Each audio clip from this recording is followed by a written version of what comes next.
Hi guys, it's Danielle with Northlawn Flower Farms. In today's video, I want to show you how to create this beautiful orchid terrarium. Let's get started. So all we need for this project is a terrarium vase, pebbles, an assortment of mosses, and some mini Phalaenopsis orchids. So let's get started.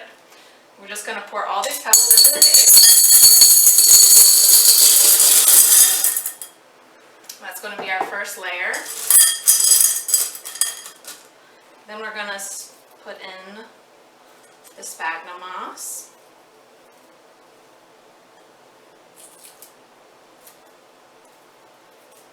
And I'm actually only going to do it here on my left-hand side because we're not actually going to plant these Phalaenopsis in the terrarium. We're actually just going to place their nursery cans, or pots rather, in there. Now make sure you have adequate drainage. This only had one hole in the bottom, so I actually cut a bunch of other drainage holes in this nursery pot. So I'm going to go ahead and get started by nestling that one there. And it's just easier to work if you do one and most of the decorating and then the other one. So go ahead and now come in with some green. I just got a variety pack of moss from AC Moore. You don't have to worry about if this moss is going to hold water well because, like I said, we're going to be taking out the Phalaenopsis in order to water them.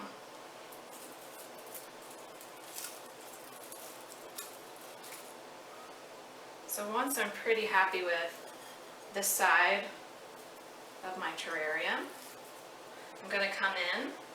I've already watered these Phalaenopsis thoroughly, and like I said, I added a little more drainage.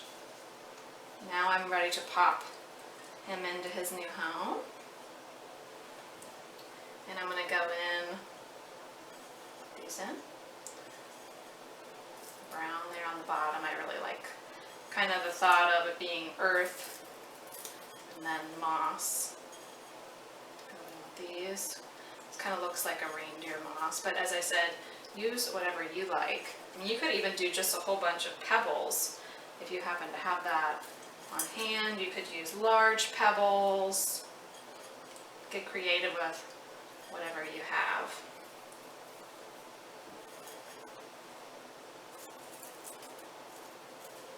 So I'm covering up the tops of their nursery pots.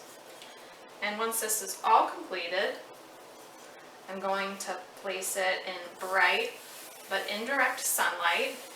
And I'm going to water these Phalaenopsis about probably once every 9 days here in my home.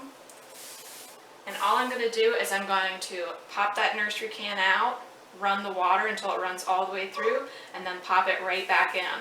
There's no need to use activated charcoal in this arrangement or an orchid potting mix because we're just basically hiding the nursery cans inside this terrarium. And I think it's a great and really easy way to make a terrarium where you don't have to worry about smells and bacteria and things like that coming into the picture.